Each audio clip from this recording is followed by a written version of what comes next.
are thousands of careers in California, but how are we supposed to know which is the right career for us? If we're to spend 40 to 50 hours a week, over 10,000 hours a year, we're going to want to choose a career that we're best at and one that we love. And with the average American changing their jobs up to 7 times during their lifetime, finding the right career as soon as possible will contribute to better health and help you live a richer and fuller life. The right career is out there waiting for you, and I'm going to help you find it.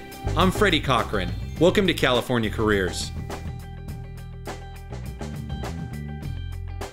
Welcome to another edition of California Careers. I'm Freddy Cochran, your host. Today we're in Hermosa Beach, California. We're outside Coast Chiropractic Center. We're going to go inside and meet with Dr. Baker, who happens to be a chiropractor licensed in here in the state of California, been practicing for over 30 years, teach you guys how a young person can acquire the career of chiropractor. Let's go see how it's done. Good morning, Dr. Baker. Good morning, Freddie. How are you this morning? I'm doing great. Thank you for joining us today. Excellent. Today we're here to try to show young people how they can acquire the career of chiropractor. Well, what is a chiropractor? A chiropractor is a doctor that specifically deals with the spine and misalignments of the spine. We deal with a complex called a subluxation. Now, this is a little bit heavy, but this is chiropractic philosophy. A subluxation is a minor misalignment of the bones of the spine that cause pressure on nerves and the loss of well-being. That's the philosophy of chiropractic.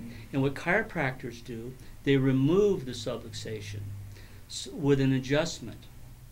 So what it actually is, it's an adjustment by hands to realign the spine and restore the nerve flow to whatever organ, tissue, or gland that nerve is supplied. Wow, helping others live a healthier, richer life. That's correct. Now, you don't just work on human beings' spines. You can work on their hands or their neck or any joint. We manipulate joints, adjust. We prefer the word adjust because we get it back into a juxtaposition, the correct position. Okay. We work with hands, wrists, elbows, shoulders, knees, ankles, toes, you name it, hips. Now, are these typically patients, are they coming in from injuries, or is it just like an old age? Does everybody need a chiropractor? Or? Well, everybody certainly should be checked out by a chiropractor to see if they do have a subluxation. Not everybody absolutely needs to have an adjustment, but they need to be checked out. Okay. During the course of life, there's a lot of falls, automobile accidents, various sports-related injuries that can cause a subluxation. These things need to be checked. And on children especially, even the process of birthing causes a tremendous amount of stress on the spine. Children go through this intensive birth process that compresses their spine, compresses their head, causes all kinds of problems. So the very first time a child can actually become subluxated is during birth. Wow. So even babies need to be checked. Okay, so bachelor's degree in biology. I'm curious, where did you go to college? I went to several colleges, but I ended up graduating from California State University in San Bernardino. Okay. And so once you graduated college and your senior year, you decided to become a chiropractor. Did you have to take sort of an admission test, like a medical, like law students have to take the law school admission test? Did you have to take an admission test to get into chiropractic school, or do you just simply apply? I took a medical school test. I don't think that was relative to the school, though. I don't think there is actually there's a long process of them deciding whether you qualify or not. There's specific qualification, but there is no entrance examination that I'm aware of. Okay, so like in law school or medical school. You simply applied? You apply, and then you have to have the qualifications. You have to. It's easiest to have a bachelor's or a master's to begin with, because there's so many prerequisites that you need. By the time you get the prerequisites taken care of, you've got your bachelor's. You're required to have organic chemistry, physics, microbiology. I can't remember everything that's required at this date, but I know there's some pretty heavy subjects that are required, and those have prerequisites. Okay. So in order to get into, say, for organic chemistry, you have to have prerequisites of lower chemistries to get into that. Wow. And the same with microbiology. You have to have prerequisites to get into that. In physics, you have to have a math basis. So by the time you get your prerequisites and you have completed that, and can apply to college, you might as well have gotten a bachelor's. But you can actually get in with 60 units. There are some colleges, some junior colleges that have a chiropractic entrance program. It's a pre-chiropractic program, like pre-med, where they get you make sure that you get your organic chemistry and your physics and your microbiology and all that stuff. So there is some courses at some junior colleges that offer a pre-chiropractic education package. Okay, so future chiropractors want to keep in mind to take physics and chemistry and those classes in undergrad. Tell us about the chiropractic school. How long is it? It's 4 years. It's the same length as medical school. The curriculum is identical to medical school except for the pharmacology. We take all the gynecology and psychiatry and all the specific classes that they take in medical school. It's identical if you look at the course curriculum. The difference is we have more anatomy than at medical school, and of course the adjustive techniques that we learn in chiropractic college take up the portion that would be doing the pharmacology, because we don't do pharmacology in chiropractic college. There's no drugs, needles, or knives. Now in some states, every state's different. Some states you're allowed to do minor surgery. Some states you draw blood. Some states you can give injections, from what I understand. I'm not correct about that at this point, but I know at one state used to be able to, vitamin injections and whatnot. So every state is different. Oregon, minor surgery. So you can do injections of Novocaine and do the minor surgery. Some states used to allow birthing, you know, like a epidural shot? Well, no, just giving natural childbirth. Wow. And they used to do that in California. Then the law was changed where chiropractors can't do be attendant during the birth. But at one time we were allowed to. So there's a lot of specialties in it. There's a lot of different states that have different laws that apply and different things that they're allowed to do. Some states they don't allow physical therapy. Well, so it sounds like you had 8 years of higher education. Once you graduated from chiropractic school, was there an exam to acquire a license? Yes. Tell us about the licensing requirements. Well, the very first one, there's national boards. There's 4 parts of the national boards. When I went to chiropractic college and graduated, there was only 2. But what that meant is that you took the 2 national boards, and then each state had an elaborate board that you had to pass for each state. Now that's kind of resolved into the national boards, the 4 parts. So while you're in chiropractic college, in your first beginning of the chiropractic college, that's more science than anything else.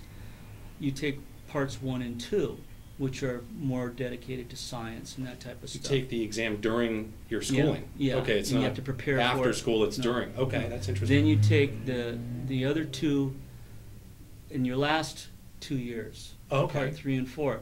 Then at the end of that, whatever state you go to, you still have to take a state board. Wow. But the state board is not as hard as it used to be. There used to be very, very difficult, the state boards. Tell us about the state board. Is that a one-day exam, or is it just all written, or is it hands-on? No, it was the state board when I took it was written and oral, both. Wow. And it was about a 6-hour test altogether. Okay, so you get it done in one day. You get it done in one day. Beautiful. Yeah. Okay. Wow. Not very many passed. I think like 50% pass rate or something like that. Okay. Wow, So, a lot of education. there's also another test that you have to take for X-ray, the use of X-ray. Wow. You have to be certified in X-ray, so you have to go through their licensing procedure, which requires a testing of your knowledge of the physics of X-ray. Wow. So you have to have the physics background. That's why you need physics, is because to Okay. understand the X-ray. Let's talk about the fun stuff. Can you take us through a typical workday as a chiropractor? What do you guys, when you get to work, are you doing a little admin, or are you doing mostly hands-on? Well, when I get to work at 9 o'clock in the morning, and I start treating patients right away. We do the physical therapy and the adjustments, and new patients come in periodically, and during that time we do an examination, which includes an orthopedic evaluation, a neurological, chiropractic evaluations, and then standard vitals like blood pressure, height, weight, and body fat, and whatnot. Then we take the x-rays if they're warranted. If they need x-rays, we do the x-rays right here. Wow, okay. So, so we have several, new exams periodically throughout the day, and during the course of the day we do the adjustments of the patients in the physical therapy. I have an assistant that helps me with the application of physical therapy, although I like to do a lot of it myself, so probably 80% of it I do, and my assistant does 20%. Okay. So now, if I graduated chiropractic school and I want to get started, obviously I think that the best way to do it would probably be to come to work for a doctor with more experience, but I'm curious how one evolves into your position with all of this equipment. I mean, you've got to lease a building, you've got to get the insurance, you've got to get we started back, this office we opened June 3rd, 1983. And we've been here for over 30 years now. And when we first started, we had to get a loan from the bank to finance us. And both my partner and myself, have a partner in here. My partner and myself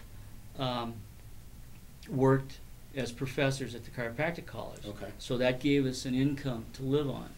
And it wasn't until about a year and a half that we were able to wean off or take away time at the Chiropractic College to work here. In other words, the monetary situation wasn't good enough until like a year and a half. We started building the practice. We started with 0 patients. Yeah. So it took quite a while to build it to where we could actually survive on the income from the office. What a fabulous location you guys choose. I love Hermosa Beach. This is my hometown, so. Okay. You grew up in the area then? Yes. Wow. I'm curious, how does one go about the X-ray machines and like these tables and these goodies? Are those on lease, or do you have to pay cash for those? How do you acquire things like that? Any number of ways you can do it.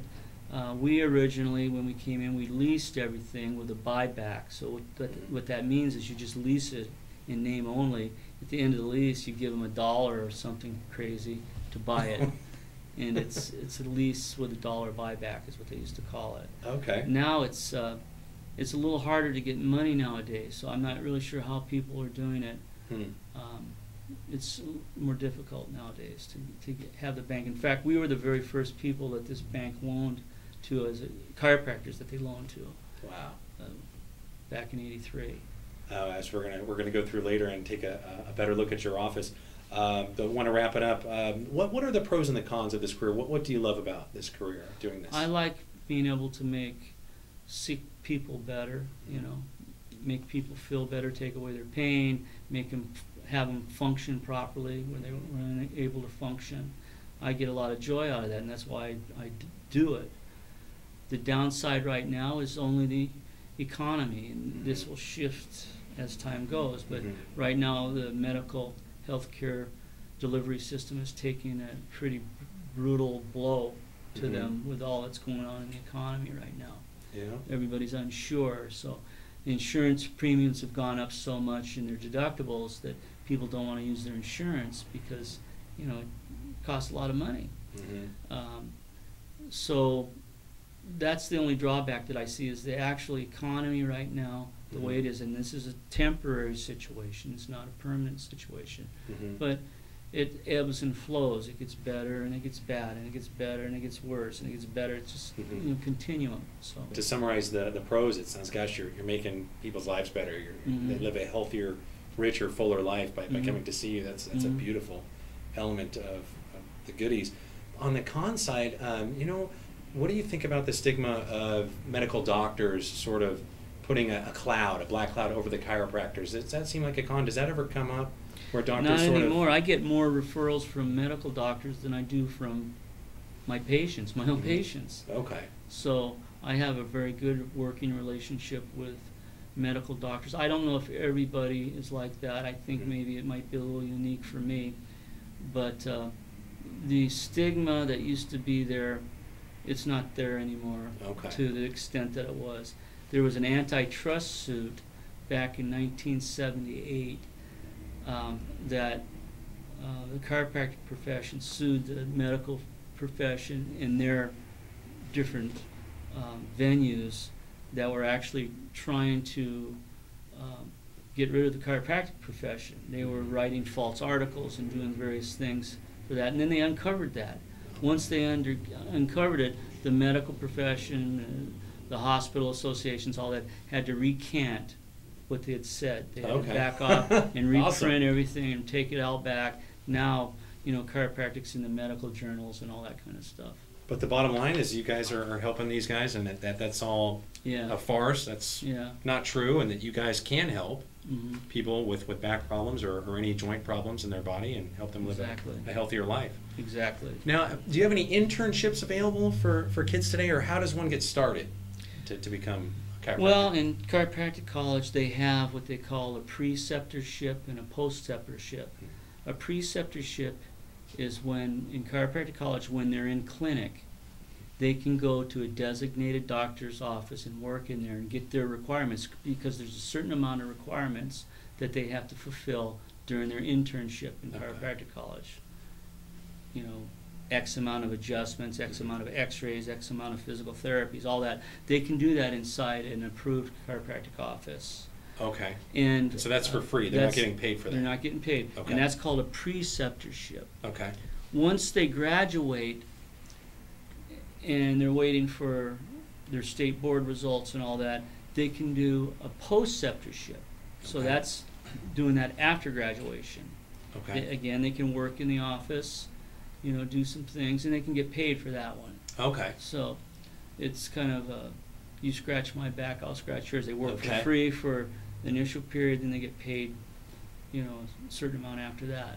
That sounds good. Right. Are there chiropractic offices in hospitals, or are they strictly sort of a private entity? Some chiropractors have hospital rights, you know, because chiropractors do adjusting under anesthesia. You can actually give someone some anesthesia, you know, let them relax and go out and make an adjustment on that particular patient that is so tense that you can't make an adjustment on them. That procedure is available. So there are some chiropractors that actually specialize in doing adjusting under anesthesia. Okay, I'm curious how a young person that just got out of chiropractic school is going to find that opportunity. What advice would you have for them? Is it just get out and knock on doors, or well, how do you find that internship? It would be great if they had an arrangement before they even go to chiropractic college, if they knew of somebody or something like that. The other thing is knocking on doors, just like you said. Go to each different offices, because everybody's different. Every office is different. They might need some help one day and maybe not another day. So you just have to, you know, get around and give, you know, plenty of attention to whoever you're trying to solicit for the work. So that's about the only thing I can think of. Unless they want to go ahead and start their office right off the bat, you know, and that's pretty scary, just coming out of school without any experience. Well, thank you for taking the time out to meet with us. Do you have any advice for young people, or anything you'd like to say before we wrap it up? Well, you should always do what your heart tells you to do, and if you have an opinion in your heart that you want to help people, this is a very good way to do it. Dr. Gary Baker here in Hermosa Beach, telling us how to be a chiropractor. Thank you, Dr. Baker. Thank you. Well, now you know what it takes to become a chiropractor. We thank Dr. Baker for joining us. Anytime.